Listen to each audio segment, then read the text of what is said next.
Ta famille va désormais payer ta part, déclara ma belle-mère lors de la réunion familiale, exigeant la moitié de mes revenus. C'est bien normal, acquiesça mon mari. J'esquissai un sourire narquois et leur sourire satisfait s'évanouir rapidement lorsque je répondis, alors, ça ne vous dérange pas si j'ai épousé Maddox il y a 3 ans, j'avais 26 ans à l'époque, je travaillais dans l'analyse de données et je gagnais bien ma vie. Maddox, pas tellement. Il avait de grands rêves, mais pas de vrais plans, passant sans cesse d'une idée commerciale à une autre, affirmant qu'il était sur le point de réaliser quelque chose de grand. J'ai cru en lui au début, j'ai pensé qu'il avait juste besoin de temps. Il s'est avéré qu'il avait besoin d'un sponsor à temps plein, et j'ai été assez stupide pour jouer ce rôle pendant 3 ans. J'ai payé la plupart des factures, le loyer, l'épicerie, mon assurance maladie, la sienne. Maddox contribuait quand il le pouvait, ce qui n'était pas souvent. Ses parents, surtout sa mère Carole, trouvaient toujours des excuses pour lui, il se cherche encore, certains mettent plus de temps à réussir, tu devrais soutenir ton mari. Je pensais que c'était temporaire, je pensais qu'il allait grandir. J'avais tort. Un jour, Maddox m'a dit que sa mère voulait que nous allions chez elle pour une réunion de famille. J'ai supposé que c'était à propos de son dernier désastre financier, ce qui arrivait souvent, peut-être qu'elle voulait réfléchir à des façons d'investir dans sa prochaine grande idée. Je n'avais aucune idée que j'allais être piégé. Nous sommes arrivés chez Carole et toute la famille était là, son père Dawson, ses frères Jason et Kyle, leurs femmes, même la sœur de Carole. Tout le monde était assis dans le salon avec des expressions sérieuses, comme s'ils étaient sur le point de discuter d'une crise nationale. Je me suis assise à côté de Maddox, il ne semblait pas nerveux, en fait, il avait l'air suffisant. Carole s'éclaircit la gorge, joignant les mains comme pour faire une grande annonce. Puisque tu as épousé quelqu'un de cette famille, tu nous dois désormais la moitié de ton salaire chaque mois. Juste comme ça, comme si elle énonçait une simple vérité. J'ai ri, j'ai vraiment ri, parce que je pensais que c'était une blague. Ça ne l'était pas, c'est juste, dit Maddox en hochant la tête comme un perroquet dressé. Nous partageons tout ce que nous avons, et en ce moment, tu as plus que nous tous.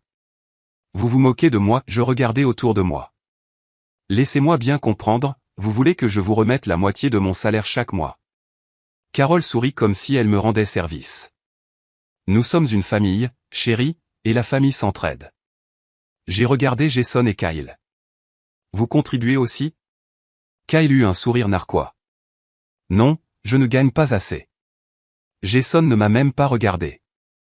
Je me suis tourné vers Maddox, et toi, tu verses la moitié de ce que tu gagnes. Silence. Carole souffla comme si j'étais difficile. Ma chérie, tu gagnes suffisamment pour prendre soin de nous tous. Nous avons soutenu Maddox toute sa vie, et maintenant c'est ton tour. Nous sommes une unité et nous devons prendre soin les uns des autres. Soutenu Maddox, ai-je répété, vous voulez dire que vous l'avez encouragé. Maddox m'a pris la main, me donnant le regard s'il te plaît, ne m'embarrasse pas. Écoute, ce n'est qu'une question d'argent, bébé, dit-il doucement, tu gardes quand même la moitié. Oh, d'accord, je comprends maintenant, c'était un plan, une longue escroquerie, et j'étais la dupe. Je me suis levé, j'ai attrapé mon sac à main et j'ai souri. Eh bien, alors, ça ne vous dérangera pas si j'arrête de travailler complètement? Si mon argent est notre argent, alors je devrais avoir mon mot à dire sur la façon dont il est utilisé, n'est-ce pas? Et je dis que j'en ai fini. Je n'avais jamais vu un groupe de personnes avoir l'air aussi stupide en même temps. Tu n'oseras pas, dit Carole, sa voix s'élevant. Tu réagis de manière excessive, dit Maddox rapidement. Kyle rit nerveusement, allez, ne sois pas dramatique, murmura-t-il. Je me suis tourné vers Carole, vous vous entendez même? Vous ne demandez pas d'aide, vous exigez que je devienne votre distributeur automatique de billets personnels. Carole a craqué. Petit égoïste. Je suis sorti. Maddox m'a poursuivi. Tu es sérieuse là? Maddox a claqué des doigts quand nous sommes sortis. Tu t'attends à ce que je remette la moitié de mon salaire, comme si je vous devais quelque chose, comme si je leur devais quelque chose? C'est une question de famille, dit-il comme si c'était une vraie raison. Non, c'est une question de contrôle, c'est parce que tu ne veux pas travailler pendant que je finance le style de vie de toute ta famille, et j'en ai fini. Maddox passa ses mains dans ses cheveux. Écoute, bébé, je sais. Plus de bébé, tu m'as montré exactement quelle est ma place dans cette famille, je ne suis que l'argent. Ce n'est pas vrai. Vraiment? J'ai croisé les bras. M'aurais-tu parlé de ce petit plan si je gagnais moins d'argent? Silence. C'est ce que je pensais. Je ne suis pas rentré à la maison avec lui. Je suis allé directement chez une amie et j'ai passé la nuit. Pendant que j'étais là, fixant le plafond, j'ai réalisé que j'avais été stupidement aveugle.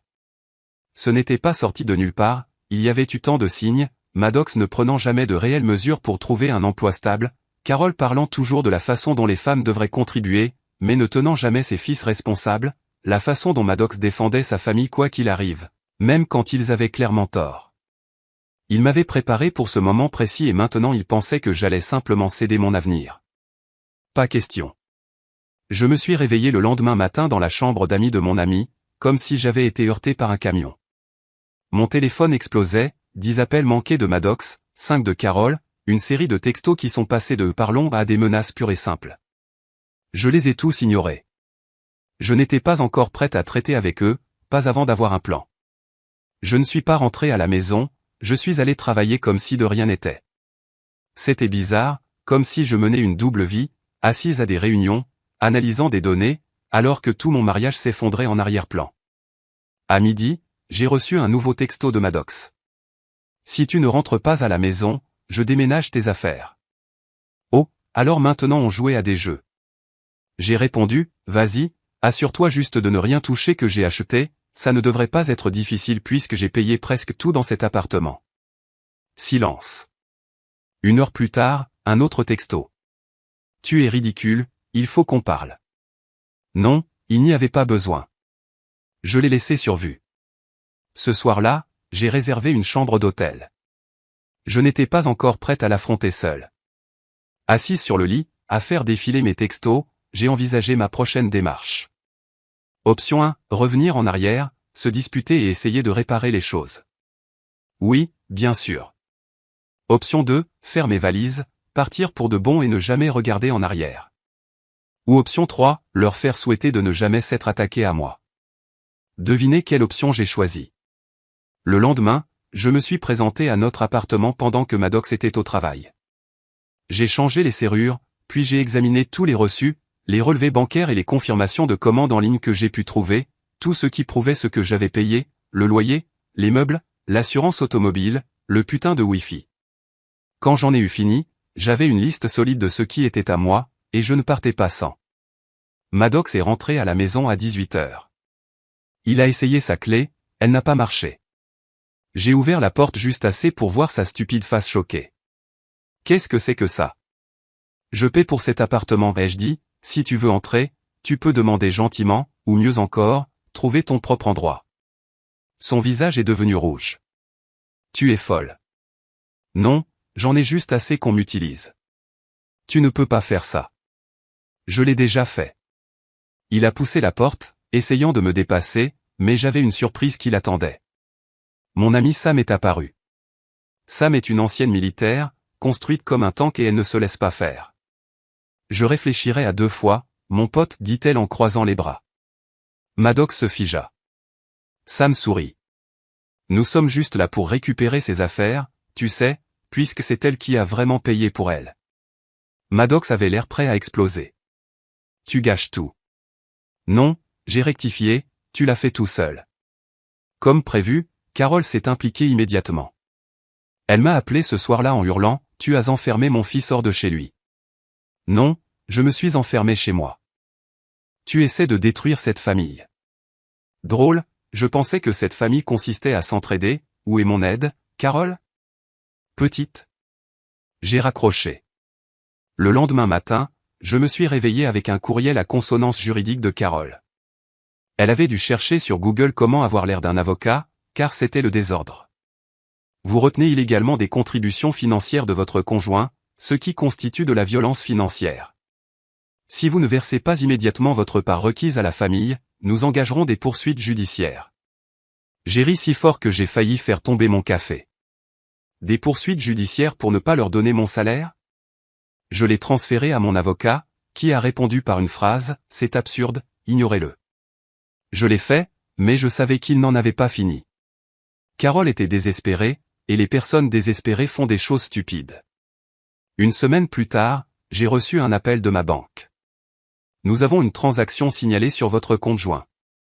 Je n'ai pas de compte joint. Il est au nom de Maddox, mais votre chèque de paye a été déposé et quelqu'un vient d'essayer de retirer $5000. Mon estomac s'est retourné. Cette poubelle de menteur. Je suis allé directement à la banque. Il s'est avéré que Maddox avait lié mon dépôt direct de paie à son compte sans ma permission. Je me suis assise en face du directeur de la banque, qui était déjà suspicieux. Pouvez-vous prouver que vous n'avez pas autorisé cela? Oh, je pouvais le prouver. J'ai sorti des courriels, des textos et des captures d'écran. Maddox n'avait pas accès à mes comptes de travail. Il n'y avait aucune autorisation écrite. Il s'agissait d'une fraude.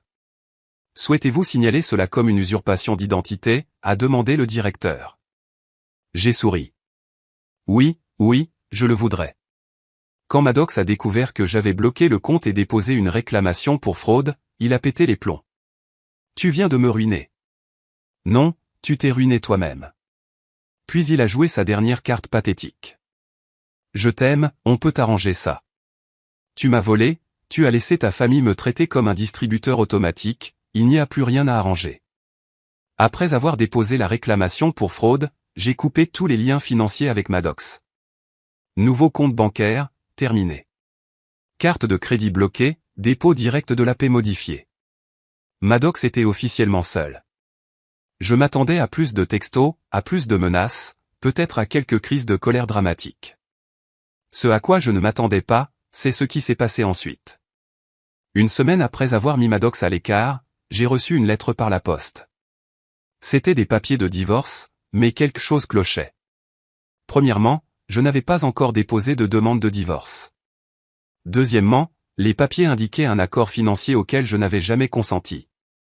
Je devais payer à Maddox $2500 par mois en pension alimentaire, couvrir son assurance maladie et abandonner 50% de mes économies. J'ai regardé les papiers. Était-ce une sorte de blague? Aucun avocat n'aurait jamais rédigé quelque chose d'aussi unilatéral, à moins que Maddox et Carol ne les aient falsifiés. J'ai appelé le palais de justice. Aucun enregistrement d'une demande de divorce. Ils avaient falsifié les documents. J'ai envoyé un texto à Maddox. Bel essai, ces papiers sont faux. Pas de réponse. Alors j'ai fait ce que toute personne saine d'esprit ferait. J'ai apporté les papiers à un vrai avocat. Au moment où il les a regardés, il a ri. Ce n'est pas seulement faux, c'est illégal. Ont-ils pensé que vous ne vérifieriez pas? Apparemment, oui, ils l'ont fait. Avec l'aide de mon avocat, j'ai intenté une action en justice contre Maddox et Carol pour fraude et tentative de coercition financière, fraude pour avoir falsifié des documents légaux, coercition financière pour avoir tenté de m'extorquer de l'argent. J'ai également déposé un rapport de police séparé. Maddox n'était pas seulement paresseux, il était un criminel. Carol n'était pas seulement contrôlante, elle était complice. Ils pensaient pouvoir me piéger, au lieu de cela, ils se sont mis dans une impasse. 2 semaines plus tard, Maddox m'a appelé en mode panique totale. Il faut abandonner les charges. Pourquoi ferais-je ça? La police est venue à mon travail, ils m'ont interrogé devant mon patron. Peut-être que tu n'aurais pas dû commettre une fraude. Maddox n'avait jamais été confronté à de réelles conséquences auparavant. Carol l'avait toujours tiré d'affaire, mais cette fois, personne ne pouvait le sauver. Carol a essayé. Elle s'est présentée à mon travail, a fait irruption dans le hall et a commencé à crier que je ruinais la vie de son fils.